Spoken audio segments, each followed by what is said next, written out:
Elif'in mutfağına hoş geldiniz. Bugün sizlerle kabak sevmeyenlere bile kabak yedirecek, bildiğiniz bütün kabak tariflerini unutturacak, kabak çığırtma tarifini paylaşmak istiyorum. 1 kilo kadar kabağı güzelce yıkayalım. Küçük boy kabak kullanırsanız çok daha güzel olacaktır. Ben dolma oyacağının tırtıklı kısmıyla kabuklarını soydum. Gördüğünüz gibi. Sizler tırtıklı bir bıçakla da soyabilirsiniz.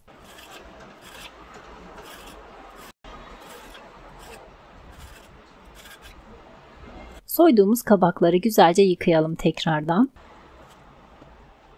Baş kısmının fazlalık kısmını kestim ve alt kısmını da yine keselim. Daha sonra videoda gördüğünüz gibi 4 parçaya tamamen bölmeden keselim.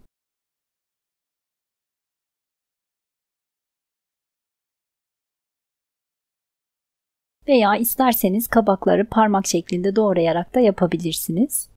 Daha sonra fırın tepsisini yağlayalım. Videoda gördüğünüz gibi fırça ile kabakların her tarafına gelecek şekilde yağ sürelim. Diğer taraflarını da çevirip yine yağlayalım. Kabak kızarırken etrafa çok yağ sıçradığı için ve de yemeğimin hafif olmasını istediğim için ben bu şekilde fırında kızartıyorum. Sizler isterseniz yağda da kızartabilirsiniz.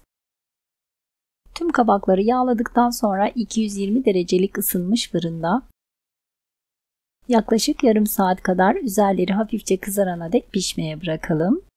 Benim fırınımda yaklaşık 25 dakikada kızardı. Gördüğünüz gibi her iki tarafı da kızardı. Ayrı bir tencerenin içerisine 3-4 yemek kaşığı kadar sıvı yağ alalım. İsterseniz zeytinyağı da kullanabilirsiniz. 1 adet piyazlık doğranmış soğanı ekleyelim. Yüksek ateşte diriliği gidene kadar kavuralım.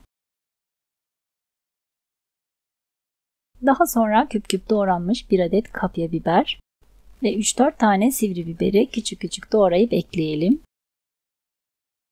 Birkaç dakika daha kavurmaya devam edelim.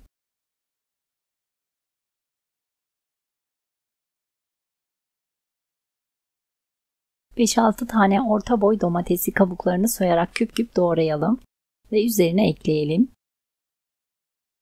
5-6 diş doğranmış sarımsağı da ekleyelim. Ben 1 tatlı kaşığı kadar tuz ekledim. Birkaç dakika kadar orta ateşte kavuralım.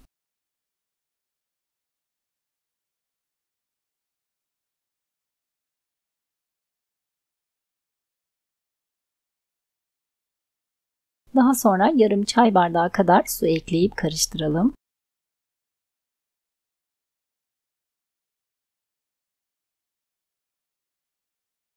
Ve üzerine kızarttığımız kabakları yerleştirelim.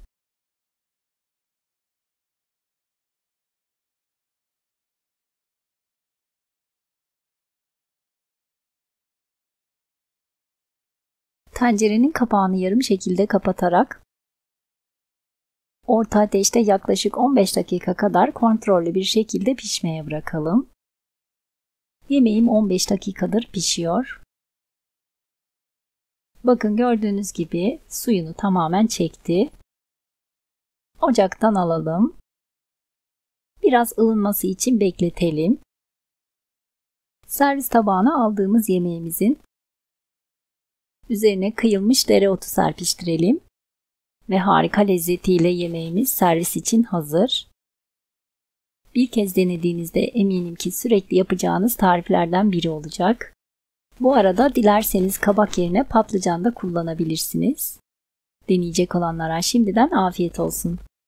Videomu beğendiyseniz beğeni ve yorumlarınızla ve sosyal medya hesaplarınızdan paylaşarak bana destek olabilirsiniz. İzlediğiniz için ve destekleriniz için teşekkürler.